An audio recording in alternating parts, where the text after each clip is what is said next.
and get started. I am a pastor of a church down in Springfield, Pennsylvania, Delaware County, Life Christian Fellowship. It's an awesome church. We've got some guys in this session that are from our church, and I want to say it's great to have you guys in here. At least once today I'm going to talk about you guys for a little bit. So, but it's really good to have you here. I want to give a disclaimer first of all and let you know that I would not consider myself that is a man who's given to courage, but we're going to talk about courage today. The truth is, I grew up in Nebraska.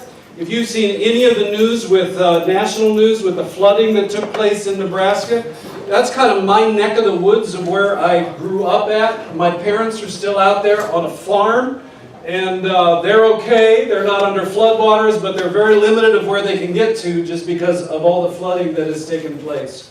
I was always a very shy kid. If there was somebody that would drive onto the farm that I grew up on, if my dad wasn't like in the immediate, I would duck out and I would just basically hide because I did not want to talk with individuals or people. And still today, through the course of my life as I look at it, fear and anxiety is stuff that I still have to address at times in my life. So if you're looking for a magic formula to somehow, like I am going to conquer fear and anxiety in this workshop today, I just have sad news for you. That's probably not going to be what I am going after with the kind of principles we're going to look at. I don't like to take people into dangerous territory. When Tom talked about the off-road stuff, if my wife was in that vehicle, first of all, she would still not be my wife. But I would have to stop and let her out. She would be screaming, Jesus, Jesus, Jesus, all the way. That's what Pikes Peak was like for us.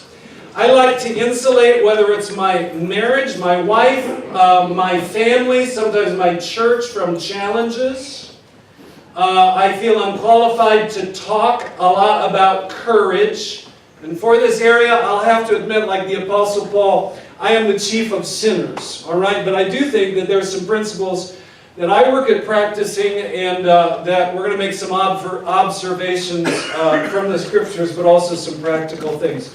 Let's start with some assumptions. You have this. Oh, by the way, let's start with this image. This is an image from the second of the Lord of the Rings trilogy, and it's when any Lord of the Rings fans out here, and it is when Theoden, king of Rohan. Can we advance this slide? That would be great. King of Rohan is a great warrior, and yet he has been bewitched by Grima Wormtongue. And as a result, he is in a fog and in a cloud, and it's not until Gandalf shows up and drives from him and gets him back into his right mind. He is dull in his senses, and there's nothing of this idea of invincible or a warrior spirit that's inside of him. And what I want to express to you today is I do believe that we're in a generation that is absolutely trying to numb us from the very manhood and the kind of courage that God desires for us and that He has wired us for. Okay, so here's some assumptions that we're going to start with. You've got them right down there on your handout, and let's just start heading through them, shall we? First of all, easy in life is a mirage. It's a false image. Life is not easy. It contains mountains that will both expose and test our faith. So fear and anxiety are part of the human experience. We're going to encounter it at times, and it doesn't mean we don't have courage. It's just that's reality. Some of the greatest warriors will tell you it is seizing courage in times when fear strikes your heart. There's another one that's there. Fear and anxiety are an assault on the very nature of God and all who put their trust in Him. Why is it an assault on the nature of God? Because God is strong beyond measure, and He is triumphant in all that He does. And for us as His followers, the same nature that God has indwells inside of us, and He wants us trusting Him rather than being fearful. So that's the issue. God wants you to be courageous. Do you see that third assumption? Here's a fourth one. As men, we're wired for creative leadership. I do believe that. By the way, it's Rick Warren that says that there are 365 times that you will find in the Bible the phrase, fear not, or do not be afraid. One for every single day of the year. I like that. Hold on to that. 365 times in the Bible, you will find the fear not, or do not be afraid.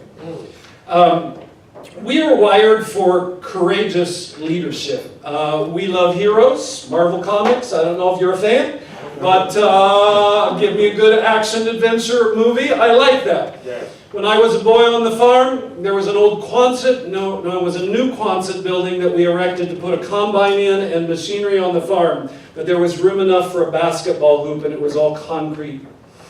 And about 12 years old, every time after school, as quickly as I got home, I would grab the basketball and off I would go. I had my own personal basketball court, as long as we didn't have too much machinery in. And the truth was that after school, every single day, I became Dr. J. He was my absolute hero.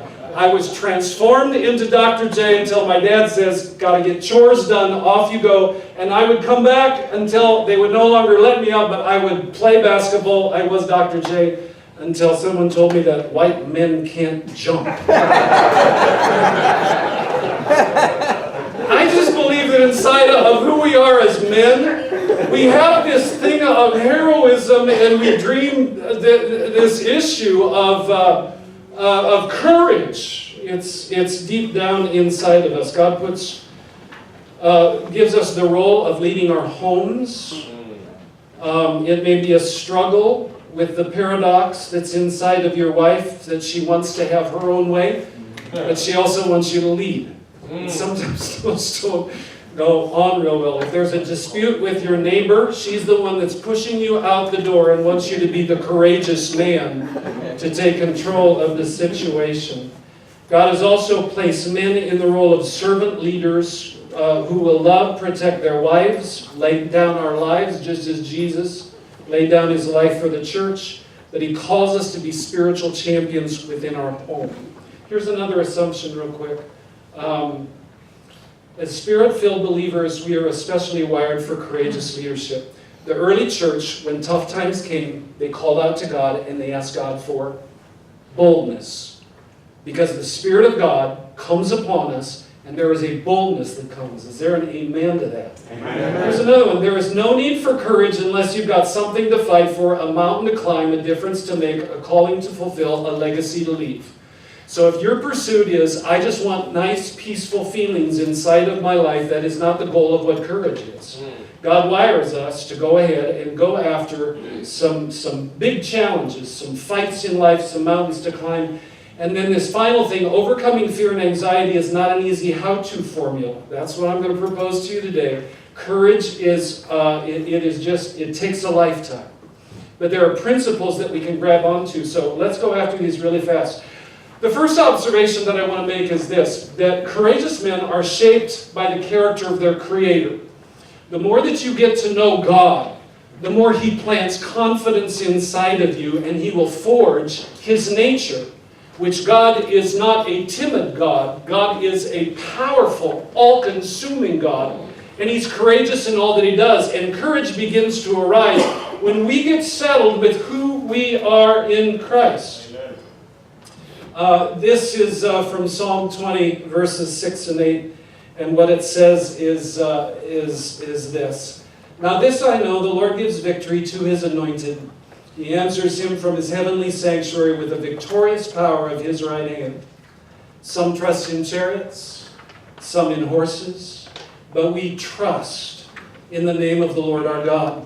They are brought to their knees and fall, but we rise up and we stand firm. By the way, the word that I underlined there, trust, when you look at that, the Hebrew word is zakar.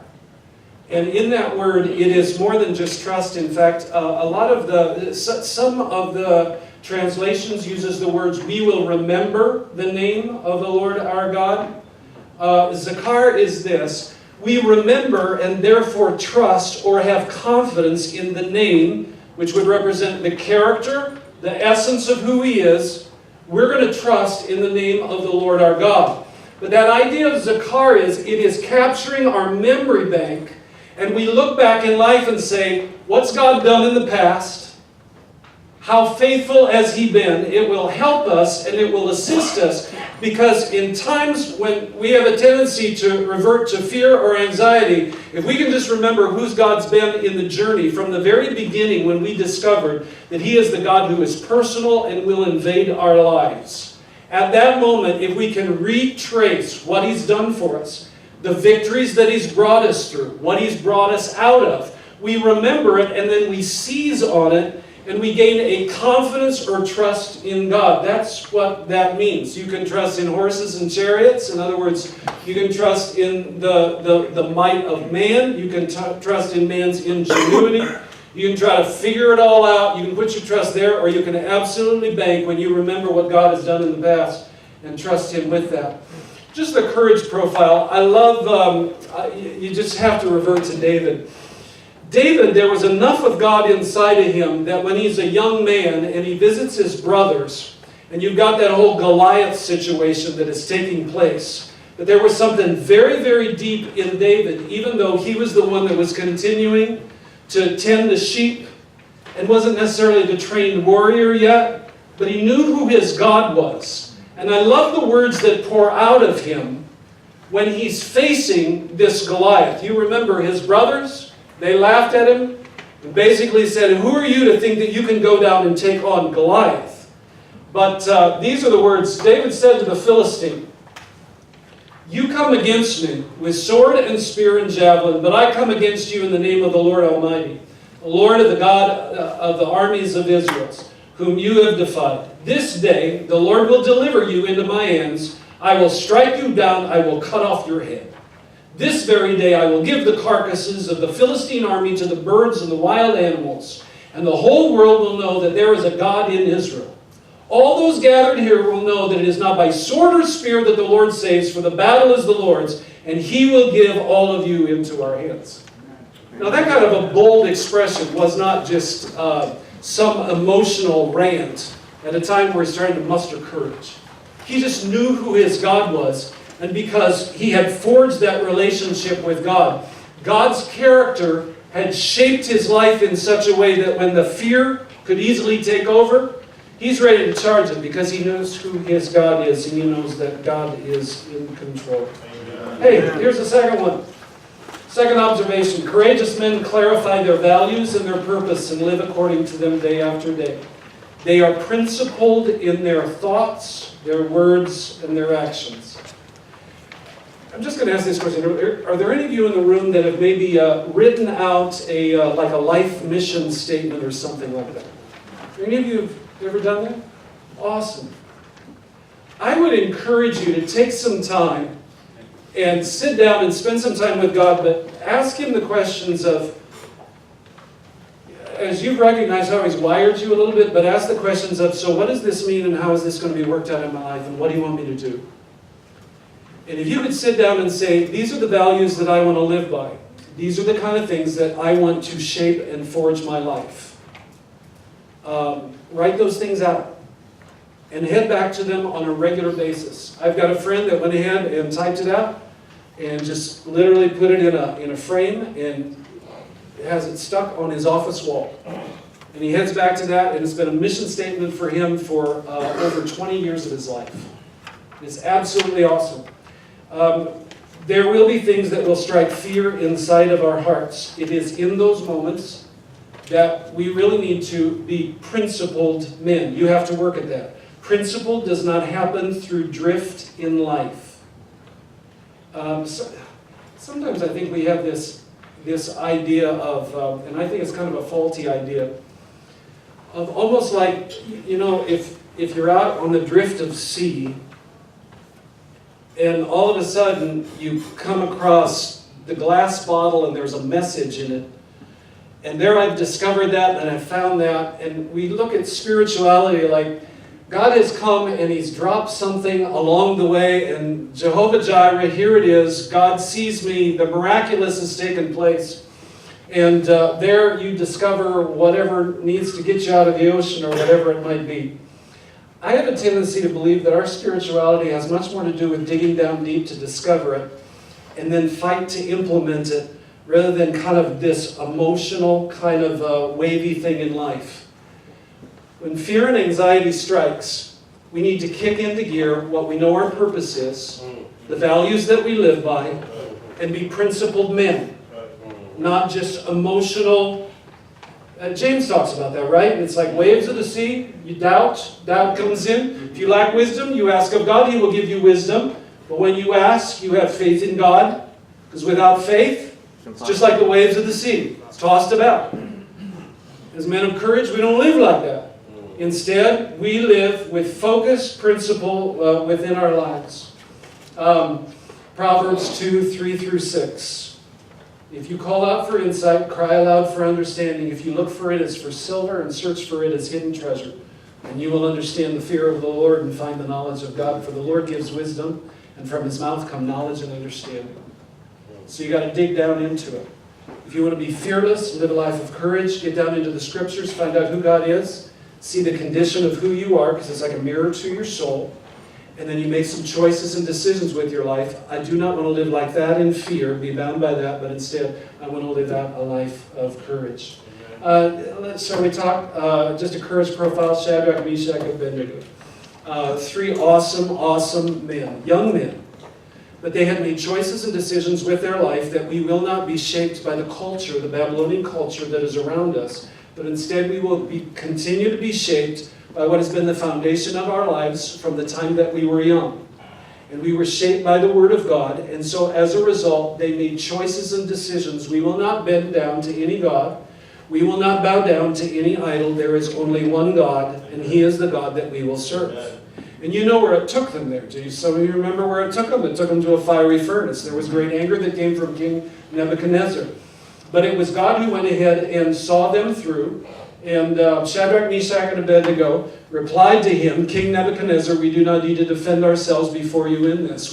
If we're thrown into the blazing furnace, the God we serve is able to deliver us from it. And He will deliver us from your majesty's hand. But even if He does not, we want you to know, your majesty, that we will not serve your gods or worship the image of gold you have set up. That's principled. And I love Nebuchadnezzar's response when he is absolutely surprised that they have somehow survived this fiery furnace experience. But in verse 28 it says, Then Nebuchadnezzar said, Praise be to the God of Shadrach, Meshach, and Abednego, who has sent His angel and rescued His servants. They trusted in Him and defied the king's command and were willing to give up their lives rather than serve and worship any god except their own God. So here were these courageous young men, but they were governed by principle. They were principled young men. It is the movie Hacksaw Ridge. That maybe you know the name Desmond Doss. Did any of you watch the movie? Wow, what an inspiring movie. A lot of guts in it, but what an inspiring movie. It comes out of World War II. If you know the story, Desmond Doss was Seventh-day Adventist, but because of the background with his father and the violence that took place, he had made a decision that thou shalt not kill. And by the way, I could believe that he completely misinterpreted the scripture on that one. It really talks about thou shalt not murder. But he had come to the conclusion, conscience-wise, that he would not bear arms. And yet with World War II, he felt the necessity to go ahead and serve his country. So what he does is he enlists as a medic, but does not understand that even as a medic, he's going to have to go ahead and learn how to carry arms through boot camp and everything, and he refuses to pick up a gun. Well, needless to say, in the story of his life, in Okinawa, Desmond's division repeatedly attempted to capture an imposing rock face called Hacksaw Ridge. The fighting was intense. American soldiers were ordered to retreat, but only 1/3 of the men made it back down the steep cliff. The rest lay wounded, scattered across enemy soil, abandoned and left for dead, if they weren't already dead.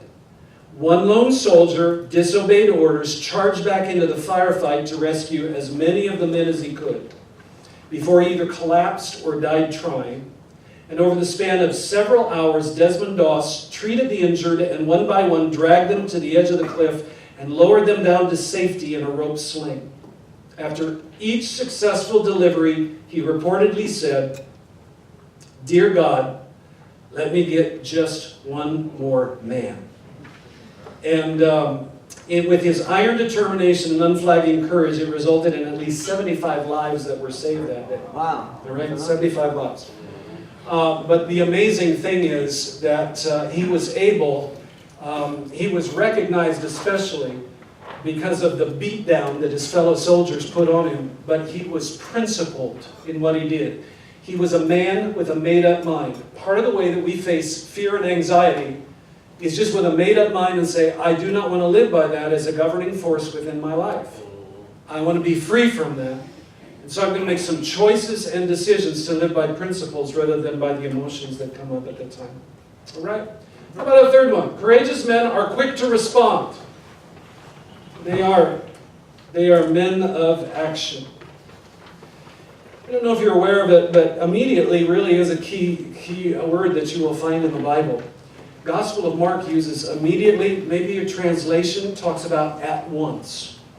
But you will find that in the response that comes from disciples when Jesus called them, "You come follow me," and at once or immediately they left their nets. They responded and they followed after Jesus. You will find many of the works that Jesus did, and that immediately phrase is tied in there. I believe that is absolutely an important one as well. Courageous men are quick to respond. They are men of action. They understand that if you don't seize moments fairly quickly for courage, the complacency will allow you to head back into fear issues. Courageous men run toward their fears. It's decisions that we make. I love the story of Jonathan and his armor bearer. He says to his armor bearer, and this is in 1 Samuel chapter 14. Do you know the setup on that in the passage of Scripture? It's only Saul has a sword, only Jonathan has a sword, and there's 600 troops, and none of them else have fighting equipment. And I don't know if Jonathan is just incredibly bored that day, but he looks at his armor bearer, and they see some Philistine soldiers, and it's kind of like, let's have some fun with this one. Maybe God is in this fight, and although I've got a sword, you're with me here, I don't know what's going to happen here, but how about if we go after it? Jonathan said to his young armor bearer, "Come, let's go over to the outpost of those uncircumcised men. Perhaps the Lord will act in our behalf. Nothing can hinder the Lord from saving, whether by many or by few." And the armor bearer looked at him and said, "Do all that you have in mind. Go ahead, I am with you, heart and soul." And by the way, for every leader that's in the room, I'm sure you are so thankful when God gives you somebody by your side that says, "I am with you, heart and soul. Let's go after this." But there's this immediate thing. The armor bearer isn't responding, Jonathan, saying, "You've got a sword. There's multiple of these guys." And the truth is that the story, as it unfolds, you will find that when the Philistines see them and they pop up their heads and they make themselves known, the Philistines call out to them and they say, "We're going to put a whooping on you." That is the Bob Novak paraphrase, okay? But we're going to put a whooping on you. And so, sure enough, Jonathan looks at the armor bearer and says, "This is obvious. God's given them into our hands." And so off they go on a half acre of land. They kill 20 of the Philistines. But there begins to be fear that is struck in the enemy. And they end up calling for Saul and the army. And the truth is, they put a whooping on the Philistine army and won a huge victory that day. But it's because Jonathan had faith and made an immediate response and recognized the challenge in front of him, that there was something of faith and something that was decisive, and he had one man who was with him. By the way, I'm going to throw this out here. Whether you're a leader or you work with a leader, I know we got some pastors in the room. God bless Pastor Alex, any others. But whether you work, whatever your role is, the profound influence you have in life, whether it's you're the leader or you partner with someone, that when there's a vision or a dream and you go after it and say, "I think that God's in that. I am with you, heart and soul. Let's see what God will do." I believe you have just as much as reward as the individual who has the vision to first of all go after the fight. Okay, so never forget that. And it takes the same amount of courage. And the truth is that the world is full of men who will sit back, and they're the armchair quarterbacks. What do you call them? The Monday morning quarterbacks. You get the drift, right? That will sit back and talk about it afterwards, but refuse just to partner in there and go after it. I want to challenge you on this one. There's a guy by the name of Claire DeGraff. It's a guy. It is Claire DeGraff, and he's written a book called The 10-Second Rule, and it impacted my life. And here's what the 10-second rule is for Claire DeGraff. The idea is that when something comes available, or there's an opportunity for you to respond, within 10 seconds, if you just do the next thing that you're reasonably certain that Jesus wants you to do. By the way, this comes out of the principled life. This comes out of the life that we understand who God is and we live by principle. But when there's an opportunity, you signed up to come to this conference. I don't know how long you had to wait for this. But someone will go ahead and go, well, I need to find out what wife he's going to do. I need to look at my schedule. I need to, all those kind of But some of you are in the room are kind of the thing is, I hear this, and if I can get around some other godly men who are going after God, and have a chance to sing with them and worship with them and pray with them and talk about some things from God's Word, that is a powerful place to be. It's better than working on your yard or picking up trash around your place, right? But you were decisive and you made a decision to do that. I want to challenge you to live your life like that with a sense of immediacy. Dawson Trotman, have any of you ever heard of Dawson Trotman? There's a great book if you're a reader. It's just called Dawes. And Dawson Trotman actually... he was the founder of Navigators. He was huge into disciple making. He started out in the military in World War II. Tragically, his life was ended shortly, far short of the full opportunity because there was someone drowning in a lake in Colorado. And he jumped in the cold waters, saved the individual, but somehow in the course of it lost his life. But one of the things that absolutely jumped out for me when I read his book, this is how he lived his life. The greatest amount of wasted time is the time not getting started. And he came to a conclusion that he heard men sit around and talk about it, and sit around and talk about it, and sit around and talk about it. And he came to the conclusion, you know what? All the energy that we take in sitting around talking about this, if we would just roll up our sleeves and do it, it would be done and it would be accomplished. And by the way, I just believe that is absolutely the truth. So, do you know this guy, General Gouverneur Kimball Warren? Guys from my church know me. It's because I've talked about him before. Before we ever came to the Philadelphia area and started a church, I met a guy by the name of Fred Sinclair out in Holland, Michigan. And he wrote me a letter after a service in his church. And he wrote me a letter and he told the story of this guy. This is a guy that was actually a civil engineer, trained as a civil engineer and spent a lot of time training other engineers. But in the fight during the Civil War, as he served, he found himself in the Battle of Gettysburg. And because of his training and how he was prepared, he looked across the battlefield. And it was, I believe, July 2nd of 1863. He recognized that the highest elevation on the entire battlefield was not taken yet. And so what he did was he moved quickly and acted and just gathered up as many men as he could to take Little Round Top. And if you will head to the battlefields of Gettysburg, you will find a statue of General Warren there. And there are many historians that look back and say that he made the most strategic move at the Battle of Gettysburg that was the turning point because they arrived before the Confederate forces. And because of seizing that elevation, it was the turning point. And as a result, the Union forces won the Battle of Gettysburg, and it was the turning point of the entire Civil War. So here is a man that we don't know a whole lot about. You don't hear near as much about him as guys like Ulysses S. Grant or Robert E. Lee. And so in many ways he was an absolute nobody, but one thing that he was known for, that in his strategic time there was something inside of him where he seized the courage that he needed and he went after the moment. And I don't know about your life, but I'm just going to speak into your life for a moment. Sometimes life can seem as if it's very, very boring for quite a period of time. and it's a drudgery in the spiritual life. There are moments that you have been strategically wired for. That if you will understand and seek God, and He will sometimes spend a lifetime in preparing you for 1, 2 strategic moments. And what you need to do is you need to respond immediately and act. Don't let fear and anxiety overtake you. You doing okay? Yeah. Okay, here we go. Here's number 4. Courageous men show up best for their families. And this is just a light one that I'm going to hit, but this is probably one of the most important ones in the entire thing. If you're going to be a man of courage, show up in your home and be a man of courage. Do not be the man of, was it Tom that talked about? I believe Tom was talking about it. We were praying down in front.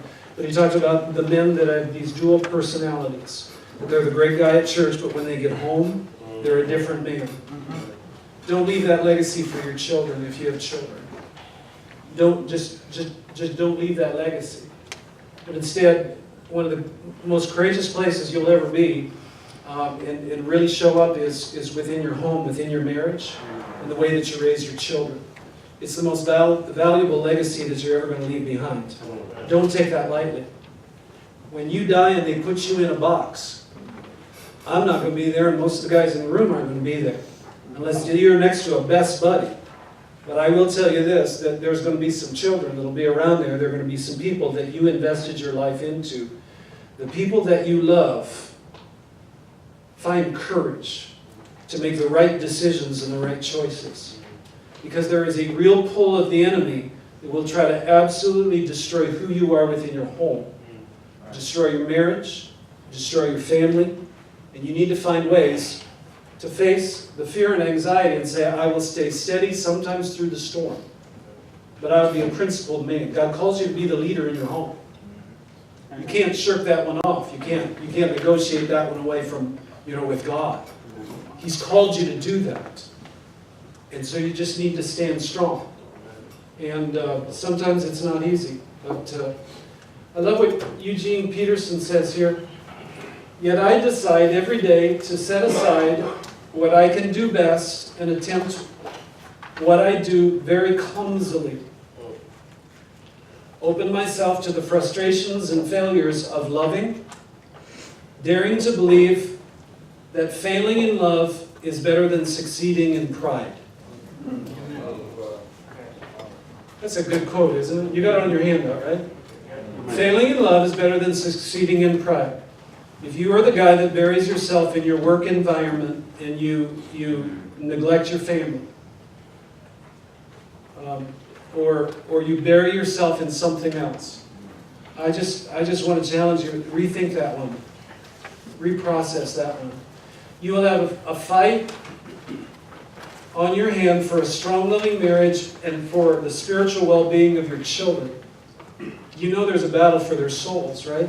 For those of you who are dads. Your kids may be pretty much raised, you think, but there's still a fight for their souls. The enemy is real. We cannot cower in fear. We cannot try to escape and bury ourselves in work or ESPN, social media, pornography, or whatever substitute idol you can find to keep you from facing the hard reality of the servant leadership and sacrificial love that we are called to lead in our homes. It's our jobs. If there's one place that you're going to be a hero, let it be with your wife and children, with the people that are closest to you in life. And that's all I have to say about that. 2 are better than 1? Oh, I'm ahead. Here's number 5. Courageous men tether themselves. I don't know why I use that word. Why did I use that word? It's just a good word. Do you know what it means to tether? Any of you ever played tetherball? You know what that is? They take a ball, and there's a rope that goes up to a pole, and you swing it around, blah, blah, blah, blah, blah, blah. But the ball is tethered to the pole. Okay? So if you're John Wayne, and you're going to pull up to the saloon, you're riding a horse, and you're going to tether that horse to the pole. So the idea is to tie, to bind, to chain yourself. One thing that will really, really help us in life, if we're going to be Men who's courageous, you're not going to do it on your own. You need to somehow find a way to attach yourself literally to other men of courage. And that doesn't mean they're perfect or have it all together. I know some men who are courageous men that if you would sit back and say, they're not the typical Marvel superhero kind of guy. They're not what you'd call the all-American guy that was captain of the football team, blah, blah, blah, blah, blah, blah. I am telling you, we've heard from Jamie Holden this morning. He is absolutely a man of courage. And there's a guy, we're tethering ourselves to a vision that he has for Mantour. It's awesome stuff. Find individuals that might not be what you would say are immediately the likely heroes, but tether yourself in a relationship with men who have courage. And here's these are some familiar verses. You've heard these before. 2 are better than 1 because they have a good return for their labor. If either of them falls down, one can help the other up, but pity anyone who falls and has no one to help them up. Also, if 2 lie down together, they can keep warm. But how can one keep warm alone? Though one may be overpowered, 2 can defend themselves. A cord of 3 strands is not quickly broken. It's a great principle, isn't it? It's hard for us sometimes to live like that as men, but this is what God calls us to do. Have you ever read down through 2 Samuel 23 on David's mighty men? That's homework. If you haven't done that before, just read down that through that, and you're going to have a hard time pronouncing all the names. The one name that we probably remember maybe best is what? Benaiah? It's the guy that Mark Batterson wrote the book In a Pit with the Lion on a Snowy Day. Is that right? Is that the name of the book? Did you read that? Something like that? David and his mighty men. C. David Jones says about them, they were a combination of combat commandos, stealth rangers, Navy SEALs, Green Beret, special ops, and Delta forces who had acquired the skills of battle demanded to survive and conquer in hand-to-hand warfare. They engaged in clandestine operations and were often outnumbered by staggering odds pitted against them, yet they stood their ground time after time on fields of battle. They were the last men standing. And find some individuals that you find that no matter what comes and hits them, that man continues to stand. And then you say, I want to be a friend of that guy. I want to learn how to stand like that guy stands. Team is really, really important. I will tell you this, that it is nothing that I am doing, but we have found some great success with a team of men that gather on a Tuesday night in a Tuesday night life group, 7 o'clock. There's a bunch of you guys that are here, about 10 of you in the room. And all I hear is, it inspires me. We sit down and we are real. I can say exactly what's going on in my life. I can talk about it. And they will love me and accept me for where I am. And some of the stuff that I say, anyway, it's going to stay in the room. And that's awesome stuff. That's the kind of courageous practices and habits that we need inside of our lives. And by the way that the enemy absolutely tries to strangle us and isolate us. And you've seen it time and time again when guys go lone ranger out there. And it's almost a sure path to fall. You guys seen it time and time again, right? And don't be like that. And in fact, if you're struggling with some of the internal things of the challenges that you've heard in this main session this morning, find the brother that you can sit down and talk with and just say, can I just be completely honest with you? I just need to be transparent. I need to be raw and unscripted here. This is what I'm going through right now. And ask for their prayer and ask for their confidentiality. And watch men. There are men that are out there like that. You can find them. Tether yourself to them. All right? How are we coming time-wise? Do we have about 5 minutes left? Is that right? Okay, let's go fast. Courageous men take steps of faith beyond their own resources. They take steps of faith beyond their own resources. That's why it's a step of faith. I don't know how. Don't have it all figured out, but I trust the Lord. Amen. I'm going to skip over a couple of quotes by Jim Powell. You can read those later. Teddy Roosevelt says, a soft, easy life is not worth living if it impairs the fiber of brain and heart and muscle. We must dare to be great. And we must realize that Greatness is the fruit of toil and sacrifice and high courage. For us is the life of action, of strenuous performance of duty.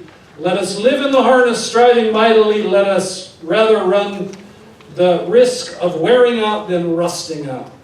You gotta love Teddy Roosevelt. By the way, there's a courage profile in Joshua chapter 3. If you've ever read that passage, God's ready to take his people into the promised land. Joshua is now the leader. And in response with that, what you will find is God has spoken and said, gather 12 elders. They're going to pick up and move rocks. But gather the priests. They're going to carry the Ark of the Covenant. And the Ark of the Covenant, as the priests head out, I believe it's the next day, and as they head out, this is what you'll find. See, we're going to move on from there. Is there one more back? Did I miss something? Anyway, the Ark of the Covenant of the Lord of all the earth will go into the Jordan ahead of you. Choose 12 men, tribes of Israel. But it says, as quick as their feet hit the waters flowing downstream will be cut off, and will stand up in a heap. And that is exactly what happened. And so here's the principle. Many times for us in the journey of life and with a step of faith, it is the first step for us that is the faith to take the entire promised land. That's it. Okay? Grab onto that one, would you? The first step of faith will set you up for the next step and the next step and the next step. But for these priests, when they have to, with their feet, hit the water and then the waters part, the first step is such a step of faith. But as the waters part, they understand that this is not only the beginning of the journey, but it's the very faith that will take them all the way into the promised land. And one step of faith can do that for you. So don't be afraid of those kinds of steps. This was about 14 years ago. We were starting a church working with Pastor Samuel Conte, Darby Community. And we were not strong as a church to be mothering or parenting a church. And we had purchased I think it was a DeSoto car dealership. And it was a long, long process of renovating a building, and it was hard work, and we did it almost all volunteer. And there was a night that we were about 2/3 of the way into the entire project, and there were just 4 of us that gathered to work. I was one of them. A guy by the name of Scott Morton, our youth pastor now, George Volz, and a man who's with the Lord. He was our old treasurer, Bill Potts. And as we stood there, Scotty was to have the devotional. And he just pauses for a moment and he just uses these words. He said, "Tell me a story." And it just got really quiet. I thought, Scott's not here today. But he just said, "Tell me a story." And I'm thinking, Scott, what are you going with this? And where are you going to take this? And I was getting what he was doing. He had just come from a work of construction, and here we were for one more long night. And can you find anything that would inspire us, just the 4 of us right now, to one more night tackle this project, because we've got a lot of work to do. And as we stood there, it was really quiet, and then all of a sudden George, who's now Pastor George, says, there was a kid back behind this building that's throwing a football. And he says, "I just know this, that if we can get this building finished," he says, "the gospel will be preached here, and there will be people here who will love this kid, and it can absolutely turn around and change his life." And then he said this has been a difficult project, but I knew from the very beginning if we just had the courage to take the first step and go after it, that somehow God would take care of it. And I'm just going to tell you, there is a thriving congregation that is out of that building, because I had some young men in our congregation that said, "Let's take a step of faith, let's go after this." Are you ready? Number 7, courageous men are given to prayer and fasting. Some of the fear and anxiety that you're going to face in your life, you don't have the resources to overcome it, so you need to pray and you need to fast. You need to take it really seriously. Okay? You go after God. Courageous men learn to be God-dependent rather than man-dependent, for what we are called to do is beyond our mental and physical capabilities. God's got some battles for you. He's got some challenges. He's got some mountains to climb. You need God's help. Fast and pray. Daniel, when they said you cannot pray to any other god, this is what is said in Daniel 6:10. Now when Daniel learned that the decree had been published, he went home to his upstairs room where the windows opened toward Jerusalem. 3 times a day he got down on his knees and he prayed, giving thanks to God just as he had done before. Now talk about principle. That's where Daniel was. Because he knew that God was his strength. So he fasted and he prayed. Remember this. We said at the beginning, easy as a mirage. Life contains mountains that expose and test our faith. All right? Expose and test our faith, so we need to fast and pray. I'm going to skip over Mark 11, but that's a passage that you can look at. Jesus, this is in the context of the cursing of the fig tree. Well, maybe we'll look at it. This is in the context of the cursing of the fig tree. Did anybody remember that one? Jesus heads into the temple. He sees the temple experience. He drives out the money changers. He's extremely bothered. There's an anger that's inside of him.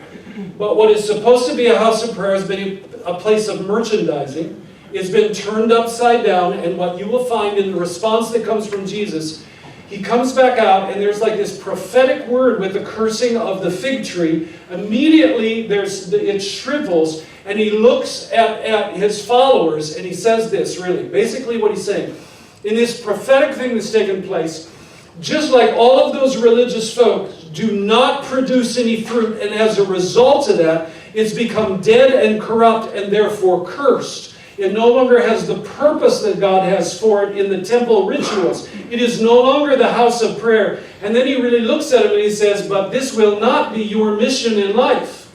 You will not decay to dead religion that is just about merchandising and all about you. But I'm going to give you a mission, and it's a big mission, and it's a mission where you're going to face some mountains.